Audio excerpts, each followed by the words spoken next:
Bien-aimés dans le Seigneur, bonsoir. Bienvenue à notre émission 30 minutes avec le Christ. Que Dieu vous bénisse. Je suis ravie de vous retrouver ce soir. J'espère que vous avez passé une agréable journée et vous êtes immensement, abondamment bénis. Waouh, quelle grâce! Laissez-moi faire cette prière avant d'entamer notre thématique, la rédemption. Et ce soir, c'est l'épisode 11. Père, nous te rendons grâce, nous te disons merci pour ce soir, merci pour l'œuvre de la croix, merci pour Jésus qui est mort pour nous à la croix, qui a versé son sang pour nous. Merci parce que nous sommes dans la joie, nous vivons en paix avec toi, parce que le Christ est le chemin vivant. Il n'y a pas un autre chemin que le Christ qui est mort pour nous à la croix. C'est lui qui a inauguré le chemin. Merci pour ce mois de septembre qui est un mois béni. Merci parce que à la 9e heure, Christ est mort pour nous à la croix. À la 9e heure, il a dit, Père, je te remets mon esprit. À la 9e heure, notre état adamique a été cloué à la croix. À la 9e heure, il y a eu un cycle qui s'est arrêté. À la 9e heure, le péché a été cloué à la croix. À la 9e heure, Christ a porté nos péchés. Il nous a donné son identité. À la 9e heure, il y a un cycle qui s'est arrêté. Le cycle adamique s'est arrêté et c'est à la croix qu'il y a eu, n'est-ce pas, le commencement du nouveau cycle, le règne de l'esprit, l'homme-esprit, l'homme spirituel. En ce mois de septembre, je décrète et déclare que nous vivons selon l'esprit. Nous manifestons la maturité. Nous manifestons que nous sommes des fils. Nous manifestons que nous vivons selon l'esprit. Car ceux qui marchent selon l'esprit sont appelés fils de Dieu. Ceux qui marchent selon l'esprit manifestent le royaume. Nous bénissons le Saint-Esprit. Nous bénissons le Paraclet. Nous bénissons celui qui révèle le Christ et qui révèle le Père. Le Christ qui transforme nos cœurs, qui descend jusqu'à notre être le plus caché, à notre être le plus profond et qui puise l'amour de Dieu et arrive à arroser notre âme afin que tout ce qui embourbait, tout ce qui enveloppait notre âme soit exclu de notre âme et que la vie de Dieu, le Zoé de Dieu puisse couler de nous. Merci Père, merci Saint-Esprit, merci le Christ. Au nom de Jésus, j'ai ainsi prié. Amen. Voilà. La 11e partie ou le 11e épisode de notre thématique, n'est-ce pas, la rédemption. Voilà, j'ai dit la fois dernière que nous sommes sauvés, n'est-ce pas, par la grâce au moyen de la foi. Notre esprit est déjà sauvé. Mais le problème qui reste, c'est le problème au niveau de l'âme. Pourquoi le problème au niveau de l'âme? Parce que notre âme est embourbé, enveloppé, n'est-ce pas, par les mots. Les mots, j'ai dit les mots M-A-U-X de l'âme qui nous empêchent de vivre le Zoé, de vivre la vie de Dieu. Et j'ai bien dit dans Romains 5,5, j'ai expliqué la semaine passée en disant Romains 5,5 que Dieu a répandu son amour dans notre esprit, dans nos cœurs, par le Saint-Esprit. L'amour de Dieu est en nous, au plus profond de nous, dans notre esprit, dans notre être le plus profond, il y a l'amour de Dieu. Il y a la vie de Dieu en nous. Il y a le Zoé de Dieu en nous. Mais ce qui reste, c'est au niveau, n'est-ce pas, de notre âme. Voilà. Et quels sont ces mots? Quels sont ces mots? Le premier point, j'aborderai, n'est-ce pas? La fois dernière, j'ai parlé de la culpabilité non résolue. Donc, c'est la culpabilité. Ça, c'est le premier mot. Il y en a plusieurs. Il y a la honte, il y a le rejet, il y a les blessures intérieures. Mais aujourd'hui, n'est-ce pas, je parlerai de la culpabilité non résolue. Même si nous sommes sauvés, notre âme, parler de 3 dimensions de l'âme. Il y a les pensées, les émotions, la volonté. Donc, c'est ces 3 éléments qui constituent l'âme, n'est-ce pas, qui sont encombrés par les maux de l'âme. Voilà. C'est quoi la culpabilité? La culpabilité. Les gens vivent dans la culpabilité, se sentent à tout moment coupables, bien qu'ils soient sauvés. Je suis sauvé par la grâce au moyen de la foi. Christ est mort pour moi à la croix. Nous sommes sauvés. Mais certaines personnes vivent dans cette culpabilité, qui sont toujours dans le péché, vivent dans la culpabilité des péchés de leurs ancêtres, vivent dans la culpabilité des péchés de leurs parents, vivent dans la culpabilité de leurs propres péchés. Ce qui fait que la vie de Dieu, le Zoé de Dieu, l'amour de Dieu ne peut pas couler. Ne peut pas couler, n'est-ce pas, de la vie de ces différentes personnes. Voilà pourquoi la vie chrétienne de certaines personnes est boiteuse. Parce que tout est en l'homme. Tout est en nous. Le salut est en nous. Notre esprit est déjà rédempté. Nous sommes déjà sauvés. Et le chemin est déjà ouvert, le chemin vivant. Nous nous approchons du trône de la grâce avec assurance. Pourquoi? Parce que Jésus est mort pour nous à la croix, parce que Jésus nous a réconciliés avec le Père. C'est quoi la culpabilité non résolue?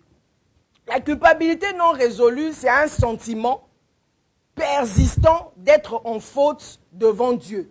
Les gens qui se sentent tout le temps en faute, qui confessent leurs péchés à chaque fois.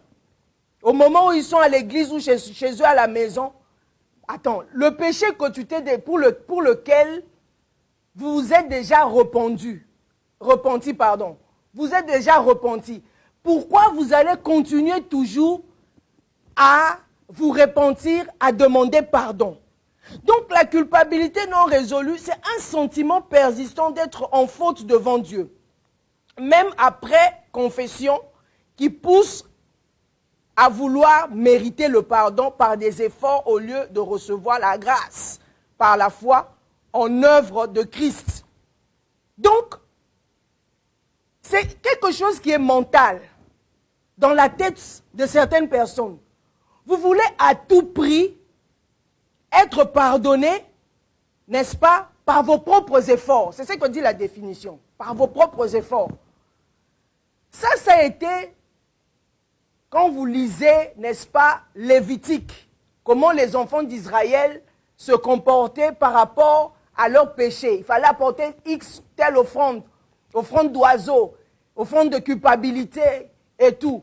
Ça existait, n'est-ce pas, dans l'Ancien Testament, au temps de Moïse, au temps de la loi. Il fallait apporter les offrandes de culpabilité, offrandes de péché. Mais gloire soit rendue à Dieu. Gloire soit rendue à l'agneau de Dieu. Gloire soit rendue à Christ qui est mort pour nous à la croix. Christ est mort pour nous à la croix. Christ a porté le péché à la croix. Christ nous a donné le salut. Christ, par Christ, il a effacé l'acte dont les ordonnances nous condamnaient et qui subsistait contre nous. La Bible nous le dit dans Colossiens 2.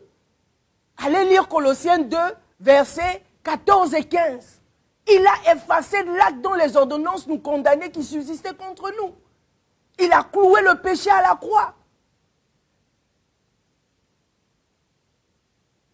Le point ou l'élément racine, c'est le péché. La Bible nous dit que Christ est mort pour nous à la croix. Christ est fait péché à la croix. Et Christ est notre rédempteur. Et nous, nous sommes les rédemptés. Nous sommes les rachetés. Donc, que nous dit la Bible? La Bible nous dit, nous allons lire dans Michée 7, verset 19. Je pense que vous savez, que vous connaissez au moins Michée. Où se trouve Michée? Nous allons lire Michée 7, 19. Michée 7, 19. Que nous dit, n'est-ce pas, la Bible? Michée 7, 19. Michée 7, 19, la Bible nous dit ceci. La Bible dit, « Il aura encore compassion de nous, il mettra sous ses pieds nos iniquités. Tu jetteras au fond de la mer tous leurs péchés. » Tu jetteras au fond de la mer tous leurs péchés. Ça a été une prophétie au temps de Michée. Mais lorsque Jésus est venu, la Bible nous dit que, n'est-ce pas, que Dieu le Père a jeté. Maintenant, ce n'est plus au futur, parce que là c'est le futur. Maintenant c'est le passé. Donc Dieu a jeté au fond de la mer tous nos péchés. Dieu a jeté au fond de la mer tous nos péchés. Le péché passé, le péché de nos aïeux, tes péchés, même tes péchés futurs, tes péchés actuels. Dieu, le Père, Abba, la source, a déjà jeté au fond de la mer tous nos péchés. Pourquoi? À cause de Christ, qui est mort pour nous à la croix. Son sang a coulé pour nous, n'est-ce pas, à la croix. Donc, il faudrait que tu mettes dans ton cœur. Donc, ça veut dire qu'actuellement, par les enseignements, mon but à atteindre est d'enlever la culpabilité en toi que tu es un pécheur devant Dieu. Enlever la culpabilité en toi que parce que tu as tué quelqu'un, tu allais faire l'avortement, tu es sorti, n'est-ce pas, avec la femme d'autrui, tu es sorti avec le mari d'autrui, tu vas rester tout le temps dans cette culpabilité. La Bible nous dit ici que Dieu nous a déjà pardonné.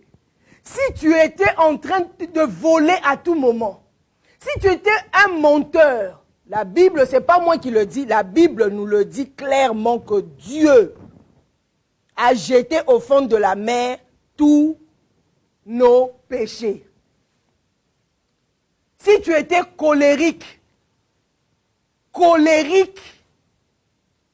à telle enseigne que même d'autres personnes qui cassent même les verres à la maison, tellement que ces personnes sont colériques et ces gens n'arrivent pas à se pardonner. Ces gens vivent dans la culpabilité. Mais je viens te dire ce soir que Dieu t'a déjà pardonné.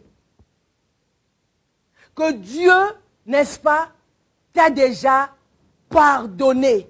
La Bible le dit clairement.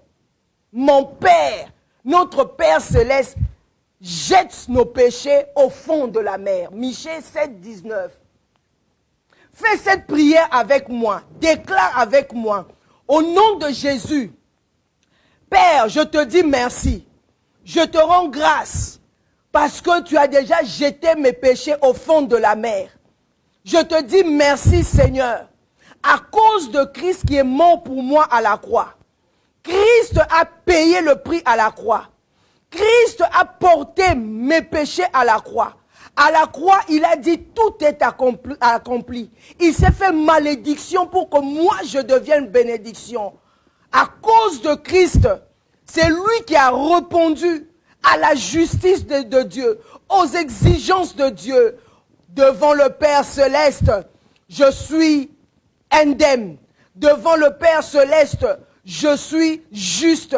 Parce que Christ est ma justice. Parce que Christ a porté mes péchés à la croix. Au nom de Jésus, toute pensée démoniaque, toute pensée de culpabilité, que je suis toujours pécheur, que je suis toujours pécheur, que je demeure dans le péché, que ma vie ne changera pas à cause d'un péché que j'ai commis, à cause du vol que j'ai commis, à cause, oui, de la haine, du mensonge, à cause de l'adultère, à cause, oui, de la sorcellerie. Je me sens toujours coupable. Je vis dans la culpabilité. Gloire soit rendue à Jésus-Christ.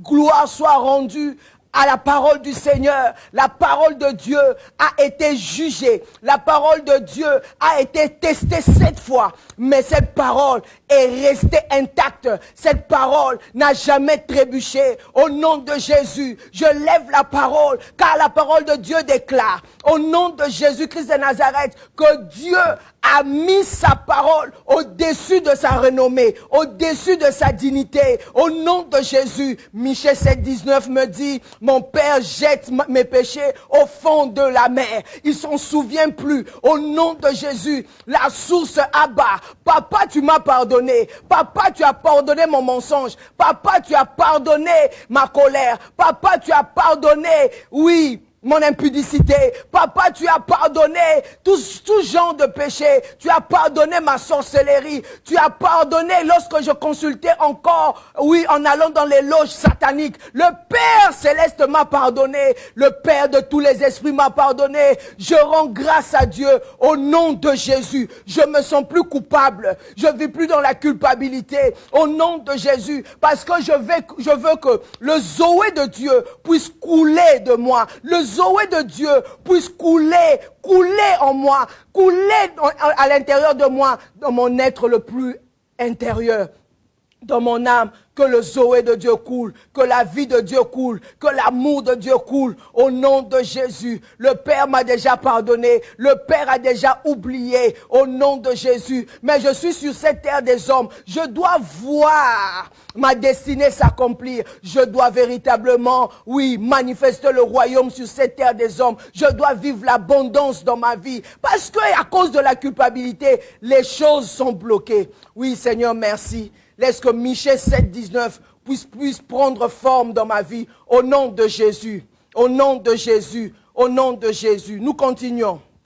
La Bible déclare, dans 1 Jean 1, verset 9, la Bible dit, si nous confessons nos péchés, il est fidèle et juste pour nous les pardonner et pour nous purifier de toute iniquité.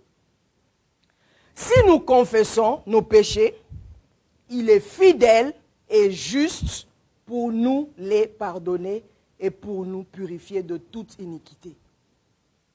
Il est fidèle à lui-même, Dieu. Il est fidèle à lui-même. Mais le verset en question, 1 Jean 1, 19, c'est une condition. On dit si nous confessons nos péchés. Toi-même, nous devons confesser nos péchés. Lui, il reste fidèle. Dieu est fidèle. Comme on vient de le lire, lui, il est fidèle. Fidèle à lui-même et juste pour nous les pardonner. Il pardonne nos péchés. Et pour nous purifier de toute iniquité. C'est quoi le péché et c'est quoi l'iniquité? Parce que ce sont deux mots différents. Le péché, en grec, signifie amartia. Ça veut dire manquer la cible. J'ai déjà enseigné ça ici. N'est-ce pas? Mais c'est raté, n'est-ce pas? Manquer la cible. Le péché, c'est l'acte de transgresser la loi de Dieu. C'est l'action omission, pensée ou parole. Par exemple, mentir, avoir la haine, voler, convoiter. Donc, ce sont les actes. Les péchés, n'est-ce pas? Ce sont les actes que l'homme pose lorsque l'homme transgresse la loi de Dieu. Lorsque l'homme transgresse la parole de Dieu. Ce que Dieu a dit de ne pas voler, l'homme va voler. C'est ça, transgresser, n'est-ce pas, la loi de Dieu. Et c'est quoi l'iniquité? Donc, toi qui me suis, toi-même, c'est à toi de voir la manière dont tu te comportes, la manière dont tu marches quotidiennement, n'est-ce pas, si tu pêches ou pas. Voilà. Donc, c'est à toi d'aller vers toi-même, de te questionner, donc, parce que le péché, n'est-ce pas, c'est l'acte de transgresser la loi de Dieu. C'est quoi l'iniquité? L'iniquité, c'est simplement, en grec, c'est anomia. C'est la racine intérieure ou l'état de déformation morale qui engendre le péché. Donc, c'est la racine intérieure, c'est ce qui est en l'homme. C'est ce qui engendre, n'est-ce pas, les péchés. C'est la racine, c'est comme un arbre, la racine de l'arbre qu'on ne voit pas, c'est intérieur, c'est enraciné, n'est-ce pas, c'est en terre, c'est sous terre, la racine, et les actes, ce sont les branches, les fruits, c'est ce qu'on appelle, n'est-ce pas, le péché. Mais la racine, c'est ce qu'on appelle, comme je viens de définir, l'iniquité. C'est la racine intérieure ou l'état de déformation morale qui engendre le péché. C'est ce qui engendre, n'est-ce pas, le péché, comme l'esprit de rébellion. C'est l'iniquité. Donc, quand Dieu parle à Lucifer qu'il s'était rebellé, donc c'était d'une manière répétitive. Donc, il a commis ça plusieurs fois. Il s'est rebellé. C'est-à-dire que c'est la racine intérieure. C'est la racine qui était en lui, qui a commis, qui est sortie de lui par les actes qu'il avait posés, par sa rébellion. Comme la haine enracinée. Ou carrément, deuxième définition de l'iniquité, ce sont les conséquences accumulées des péchés qui marquent la vie et la société. Donc, ce sont les conséquences accumulées des péchés qui marquent la vie et la société.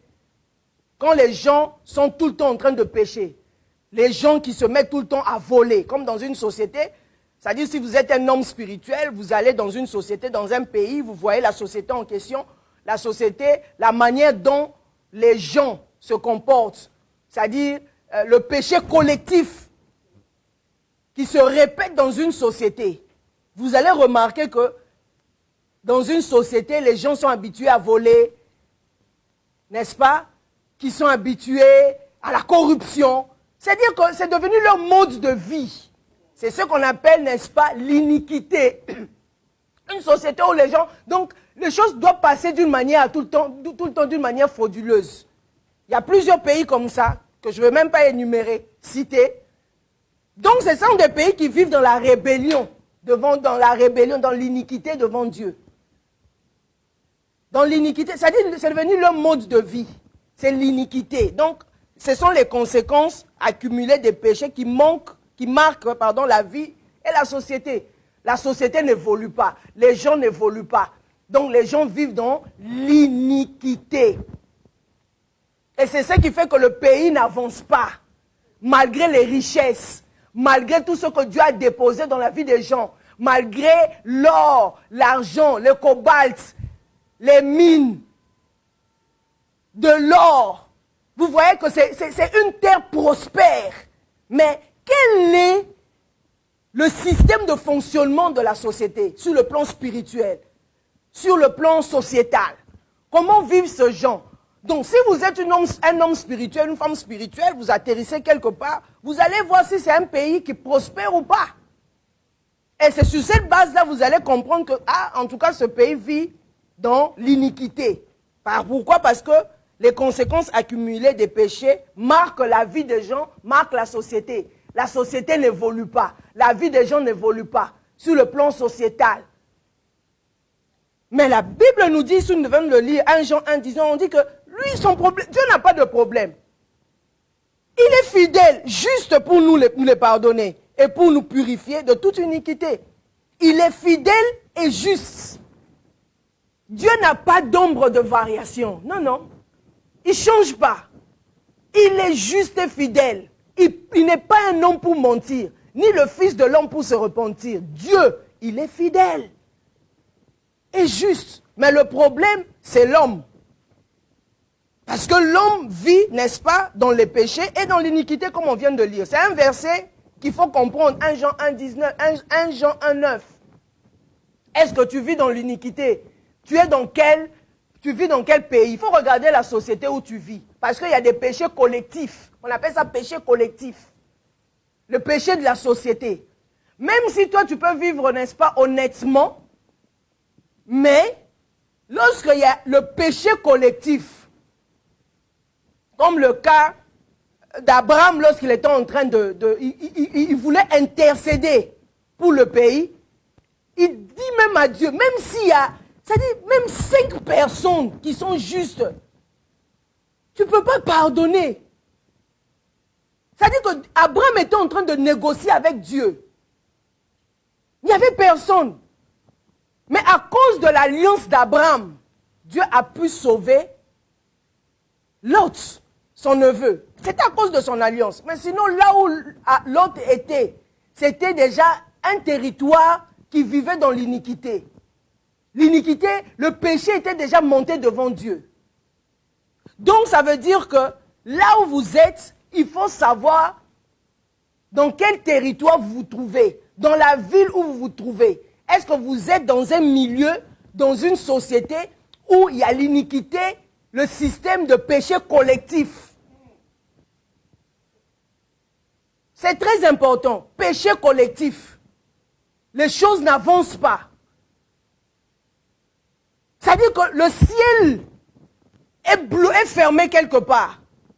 Vous jeûnez, vous priez, mais le territoire a une atmosphère qui ne répond pas aux critères du royaume, qui ne répond pas à 1 Jean 1,9. Vous priez, vous jeûnez, tout ça. Si vous êtes un homme spirituel, vous allez sentir ça. Vous allez vivre ça. Vous allez quelque part dans un pays ou même dans une maison. Vous sentez que l'atmosphère, c'est pas trop ça.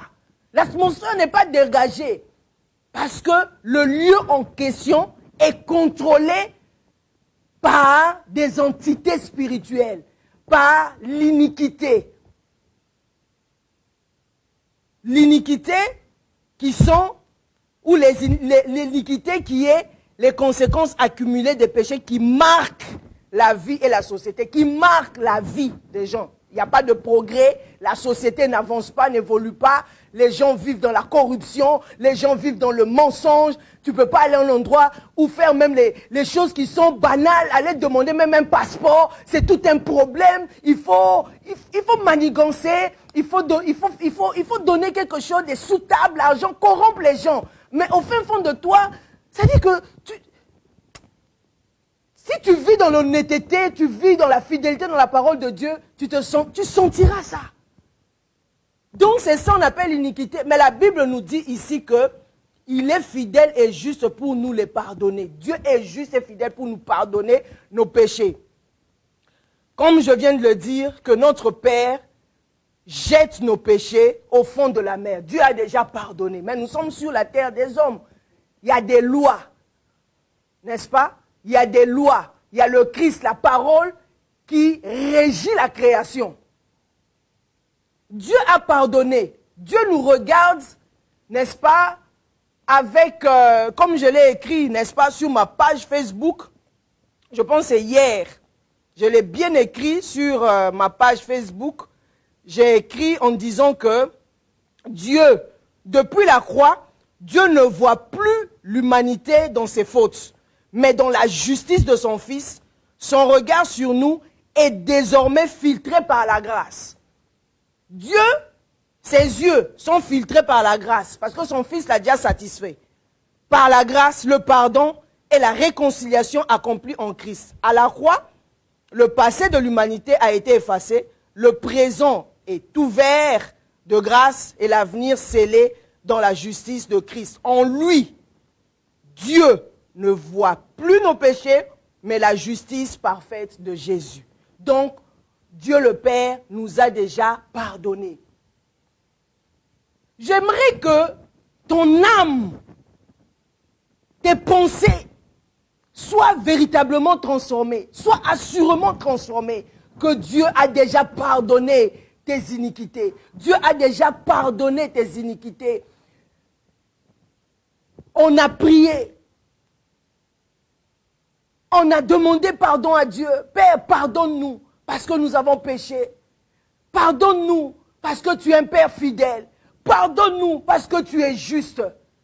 Pour que le Zoé de Dieu, la vie de Dieu puisse couler de nous, puisse guérir notre âme qui vivait, je parle du passé maintenant, qui vivait dans la culpabilité, afin que la vie de Dieu puisse couler, afin que les richesses de Dieu puissent couler, afin que la sagesse de Dieu puisse couler, afin que l'intelligence divine puisse couler, afin que les richesses que Dieu a mises en toi puissent couler, afin que l'or et l'argent qui sont en toi véritablement puissent couler, afin que la paix de Dieu qui est en toi puisse couler, afin que toute maladie qui sont en toi soit, n'est-ce pas, guérie, ton corps physique soit guéri. Que ces maladies disparaissent de ton corps parce que la culpabilité a engendré la maladie dans ton corps. La culpabilité est en train, n'est-ce pas, t'a donné l'hypertension. La culpabilité t'a donné, n'est-ce pas, plusieurs maladies que toi-même tu connais. Mais à cause du pardon de Dieu, à cause de la connaissance de la parole de Dieu, que notre Père a jeté nos péchés au fond, n'est-ce pas, de la mer. Romains 8, 1 nous dit ceci. En Christ, il n'y a aucune condamnation pour nous. Élève ta main là où tu es. Déclare avec moi. En Christ, il n'y a aucune condamnation pour moi. Au nom de Jésus. Si j'étais condamné par une maladie, condamné par les liens de famille, condamné par une alliance que j'ai faite avec un ami, une relation que peut-être j'ai oubliée, qui n'est plus dans mes pensées. Mais la parole de Dieu me dit dans Romains 8, 1, nous nous asseyons dans Romains 8, verset 1. En Christ, il n'y a aucune condamnation pour moi. Au nom de Jésus, quelle que soit la condamnation de la mort, même si on a lancé une flèche dans le monde spirituel qui attend un temps bien déterminé pour que tu puisses vivre cette condamnation, nous nous appuyons, nous nous asseyons sur, dans Romains 8, 1, en Christ, il n'y a aucune condamnation pour moi, au nom de Jésus. Et que ce verset biblique soit enraciné dans mon âme, au nom de Jésus. Hébreux 9, 14 nous dit ceci, nous déclarons encore, ma conscience est purifiée par le sang de Jésus. Au nom de Jésus-Christ de Nazareth, j'avais une conscience impure, une conscience. La conscience, c'est l'ensemble de connaissances. Conscience, avec science, conscience, ensemble de plusieurs connaissances que j'avais. La connaissance fausse, la connaissance où les péchés de mes ancêtres étaient sur moi. La connaissance qui disait carrément, oui, les péchés des ancêtres sont sur moi. Ce que les parents ont mangé, les raisins et voilà, les dons des enfants sont agacés, pourris. Au nom de Jésus, Hébreux 9, 14 me le dit. Ma conscience est purifiée par le sang de Jésus. Le sang de l'agneau. Le sang de Jésus, ce n'est pas le sang rouge. Non, le sang de Jésus représente la miséricorde de Dieu. Le sang de Jésus représente la justice de Dieu. Au nom de Jésus, je déclare que ma conscience est purifiée par le sang de l'agneau. La miséricorde de Dieu s'est répandue dans ma vie. Au nom de Jésus, à cause du sang de Jésus, à cause du sang de l'agneau, le sang pur, le sang qui a satisfait, le sang qui est monté auprès du Père, qui a répondu à toutes les exigences de Dieu. Je suis juste devant Dieu. Je suis juste devant Dieu. Je suis rédempté. Toute conscience, toute pensée, tout ce qui n'est pas de Dieu, toute pensée, toutes les connaissances, oui Seigneur, oh Dieu, qui ne répond pas, oui, à tout ce qui est l'évangile de Christ, est banni, détruit au nom de Jésus. Éphésiens 2, 8 à 9 dit ceci, je vis par la grâce, non par mes œuvres. Au nom de Jésus, aucune œuvre ne peut satisfaire les exigences de Dieu. Aucune œuvre ne peut satisfaire la justice de Dieu. Au nom de Jésus, je vis par la grâce. Je vis par le Christ. Au nom de Jésus-Christ de Nazareth, je vis par la grâce, non par mes œuvres, non par mes offrandes, non par mes prières, non par mes jeûnes et prières, non par mes sacrifices, non par le fait que je dois dormir par terre pour jeûner et prier, non par le nombre de mes heures de prière, non par le nombre des heures de mes études bibliques. Je ne vis pas pour ça, mais je vis par la grâce. Je vis par le Christ. Au nom de Jésus. Si je vis, c'est parce que Christ est mort pour moi à la croix. Si je vis, je suis en bonne santé. Je vis par la grâce de Christ au nom de Jésus. Écrivez bien ce verset biblique. Vous allez continuer à prier chez vous. Hébreux 4, 16 dit ceci. Je m'approche avec assurance du trône de la grâce. Au nom de Jésus-Christ, j'ai l'assurance parce que Christ est le chemin vivant. Christ est le chemin vivant. C'est lui qui a ouvert cette porte qui fait que j'ai la réconciliation avec le Père. Le Père me considère juste à cause de Christ. Le Père me voit au travers de la croix de Jésus-Christ. Le Père me voit rédempté à cause de Christ. Je m'approche avec assurance. Je m'approche avec paix. Je m'approche avec joie du trône de la grâce au nom puissant de Jésus. Merci Père. Merci Seigneur. Merci l'homme de Galilée. Romains 8, 1, Michée 7, 19, Hébreux 9, 14, Éphésiens 2, 8, 9, Hébreux 4, verset 16. Nous avons déclaré. Continuez à prier avec ce texte biblique, ça vous fera énormément de bien, n'est-ce pas? Nous vivons plus dans la culpabilité au nom de Jésus-Christ de Nazareth. Nous vivons plus dans le péché, nous vivons plus, n'est-ce pas, dans l'iniquité. Nous vivons maintenant, nous vivons parce que Christ est mort pour nous à la croix. Nous vivons, n'est-ce pas, dans la paix avec le Seigneur. La culpabilité n'est plus pour nous, mais nous vivons dans la foi. Nous vivons en Jésus-Christ de Nazareth. Alléluia. Voilà. Je bénis le Seigneur, n'est-ce pas? La 11e partie, c'était plus, n'est-ce pas, des déclarations. C'est comme ça que nous allons marcher. J'enseigne, je déclare. J'enseigne, il y a la prière. Pour que les messages soient ancrés en vous, ancrés dans votre âme, enracinés en vous. C'est bien d'enseigner, mais il faut avoir aussi un temps, même 10 minutes dans la prière, pour que ces paroles puissent prendre forme en nous. Pour que ces paroles puissent habiter en nous, demeurer en nous, et que tout ce qui embourbait notre âme tombe, et que le Zoé de Dieu puisse sortir, guérir notre âme, et sortir, n'est-ce pas, de nous, si nos corps sont malades, lorsque la vie de Dieu, l'amour de Dieu puisse souffler en nous, sortir de nous, donner à notre corps physique aussi la vie, la santé, n'est-ce pas, après avoir donné la vie, la santé à notre âme. Voilà. Que Dieu vous bénisse. Nous nous retrouvons la semaine prochaine. Nous allons continuer notre enseignement. Aujourd'hui, c'était juste, n'est-ce pas, expliquer certaines choses et puis faire certaines déclarations. Que Dieu vous bénisse. Passez une bonne soirée. Paix et grâce chez vous. Fécondité et abondance. Vivez la rédemption. Nous sommes les rachetés, les rédemptés. Shalom. Voilà.